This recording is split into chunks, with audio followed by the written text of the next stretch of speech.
I'm sorry, but whatever Piers Morgan and Ronaldo got going on together, their relationship, their friendship, their bromance, it's got to stop. At least keep it private, but I am done. I've had enough. And I think a lot of people are on the same boat as me. It feels as though every time these lot come out for their conversation and interview, they both come out of it looking worse. And I'm given more reasons to find Ronaldo arrogant, to find Piers Morgan annoying, to find Ronaldo jarring and obsessed with Messi. And this interview was really not a good look, both parts. I mean, look, the first part of it was harmless, I would say, for the most part. He says some out-of-touch things about buying cars, not to drive them, but just as a collection, as if that shows, humility. And then the rest of it was just talking about his relationship and his family, which is great. I'm not necessarily the target audience for that, but I'm sure there are people who will tune in for that and be interested by it. So I can see why they did it. Then the second part was where I was excited for. It was the second part that I was more excited for because I figured that would be where they would speak about football and the conversation would be more about the sport. Because what I want from interviews with my favourite players is I want to hear funny stories from the changing room that we'd never heard before. I want to hear insight into the biggest moments in the biggest matches, in the biggest tournaments. I want to hear step-by-step decisions as to how a player came to a conclusion on what to do in a certain situation and how they signed for a certain team and how they almost signed for this other team. And look, that has happened before in Ronaldo Piers Morgan interviews. We learned that he almost signed for Arsenal, I think, in the first interview they did. But it feels as though since then, you had the last one, which was pretty much just shitting on Manchester United the whole time. And then this one was about a family. And then part two, it was just a session where Piers Morgan would stroke Ronaldo's ego. Ronaldo would reply saying, yeah, I am good. Piers Morgan would be like, you're the best of all time. Ronaldo would be like, yeah, I'm the best of all time. Piers Morgan would be like, oh, you've got nice abs. Ronaldo would be like, yeah, I do have nice abs. And it was just a bit awkward. And then also, whenever Messi got brought up, it felt like two friends who just got some agenda against Messi, just shitting on Messi without, behind his back, without him being there. Because Ronaldo would be like, yeah, I think I'm better than Messi. What Messi's done in Argentina, it's not even that impressive. They've won it before, so him winning the World Cup is expected. And then Piers Morgan saying, I don't even think Messi's the best Argentinian. How can he be the best of all time? It was just awkward. And it's not what you really want to hear, bro. I'm sorry. What would be sick? Imagine a Messi-Ronaldo debate going at each other, who they think's better, them or... But the thing is, Messi's not that type of guy, bro. That's why this is so awkward, because it's a one-sided beef. Messi probably doesn't even acknowledge what Ronaldo's saying. He doesn't even understand English. He probably doesn't know the interview even happened. And Ronaldo's out here chatting shit about him. And then also, what he said about the Saudi League. I mean, we're going to get into it today. I'm going to keep my conversation today strictly about what he said about football. All the rest of it, I don't really care. Although there was a bit of a weird section as well in the second part where towards the end he just starts talking about Trump when he clearly knows nothing about politics. Which is, a bit cringe-worthy, but, he can say what he wants at the end of the day. He can have his opinions. But let's keep it to football. Now, let's start off with what you were saying about the Saudi League. We'll leave the Messi stuff for later. One of the things he said is, if I was playing in the Premier League now, I would be scoring the same as I am now in the Saudi League. Oh, my brother, you literally were in a Premier League team not too long ago, closer to your prime, and you are not scoring the same amount of goals that you're scoring now. Yes, he had a very good season for his standards, or not for his standards, sorry, for himself, where he got, 18 league goals, maybe a bit more, maybe a bit less, I forgot, and quite a few goals in all competitions because he scored along the Champions League as well. That was a good season for him. Obviously, United didn't do very well. They didn't qualify for the Champions League for the next season, and they didn't win anything with Ronaldo. But, and they actually got worse since the year before. But Ronaldo did have a decent season. He wasn't scoring goals like he is in the Saudi League now. That's ridiculous. He wasn't. He had brief patches. In fact, not even brief. There were months that would go by with Ronaldo only scoring 1 goal or 2 goals and wouldn't pop up in the big games like he needed him to. And that eventually cost United quite a lot because they pretty much blew up their whole project just to accommodate for Ronaldo. But fine, he did his thing. And the season after that, we know what happened. You can say, he didn't get the game time, he fell out with the manager. The truth is, he was not performing when he had to and when he was on the pitch. He wasn't. I think he scored about 2 goals that season, 1 in the Europa League and one in the league, but bro, he was not scoring like he is now. And that's just a ridiculous statement to me. It's a ridiculous statement to me. I don't even think if you put him in the best team in the league, which is Arsenal or Man City or Liverpool, does he score that many goals? Not at all. I don't think he does. He doesn't move like he used to. And there's nothing wrong with that, by the way. There's nothing wrong with Ronaldo at 40 years of age not being an elite striker anymore. There's literally nothing wrong with that. Embrace it. I even think Messi would be the first to admit that he wouldn't be scoring goals like he is in Inter Miami if he was back at Barca or if he was in the Premier League. He would be the first to admit it. But no, he doesn't need to, because he knows that he's not as good as he used to be. Because it's natural. And he doesn't need to cope. Because he doesn't care. That's the thing. I'm not saying he's not upset that he's getting older and that he's getting worse, but he accepts that it's a natural thing. Ronaldo feels like he's just coping with the reality. And it comes off as really disingenuous. And then he goes on to say the Saudi league is better than the Portuguese league, obviously. He actually said that, obviously, in the quote, as well as the French league. It's only PSG. So it's just, again, it's funny how when Messi was at PSG, suddenly Ronaldo started coming out with this propaganda about how, oh, French league is only PSG, the Saudi league's better. It's just so obvious what he's trying to do. It's so obvious. He's trying to downplay other leagues and other players just to bring himself up. When, look, nobody actually thinks that the Saudi league is better than the French league. The Portuguese league is more of a debate. But I'm sorry, this whole narrative that because the Saudi league maybe signed on average 2 good players from Europe per team, suddenly they're one of the best leagues in the world, as if before these European players came into the clubs, came into the league, they weren't worse than the Championship and then League One in the rankings. Are we being serious right now? Are we being serious? Most of these players that went to Saudi went for some money. They're not motivated by it. They're not playing at their top level. And a lot of them have already left or retired because they're just old and they're going there for the end of their career. So again, this whole thing about French league being bad, fine, the French league's not in the best state. And yes, PSG is by far the most dominant team, but I'm sorry. Strasbourg, Lyon, Lille as well, Lens at their time as well, Monaco at their time. Now these teams aren't as great, but I even think now, bro, you put a Monaco in there, you put a Marseille in the Saudi, bro, they're sweeping. I'm sorry, they just are. They just are. Maybe Al Hilal and Al Nassr give them a go. But again, it's the average team in Saudi that weighs it down. Because not all the teams are the Al Hilals or the Al Nassrs or maybe even the Al Ahlis. It's just not. And then finally he said, for me, it's easier to score in Spain than in Saudi. No. Look, I feel like such an idiot saying this, bro. Because Ronaldo is one of the best of all time. And who am I?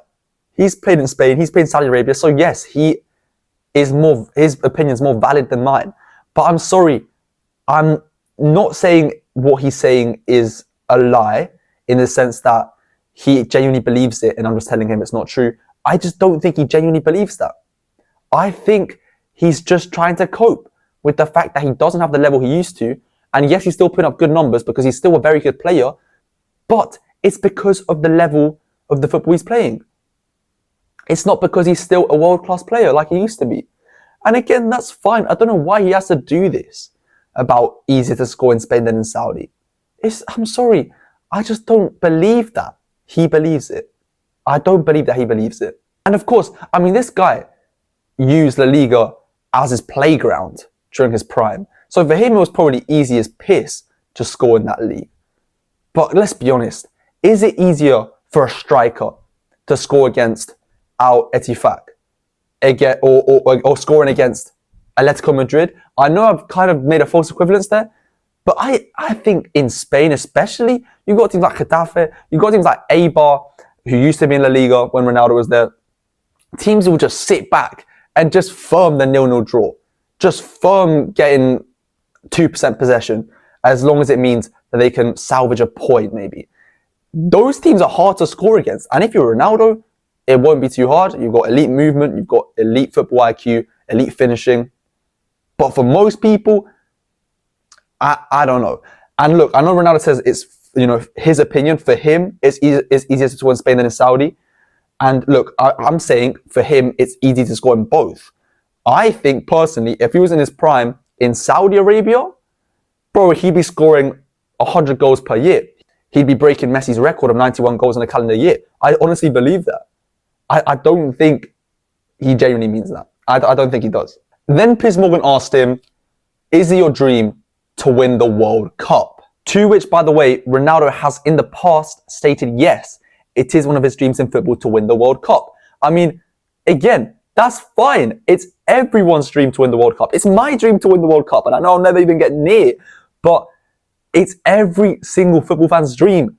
Getting your hands on the World Cup trophy, how could it not? And of course, Ronaldo, the insecurity has to come out here. And he says, if you ask me, is it a dream to win the World Cup? No, it's not a dream. I just don't understand how you can say that when the World Cup is less than 1 year away and you're the captain of your national team and you're the best player in the history of your national team and you still haven't won a World Cup and your country still hasn't won a World Cup.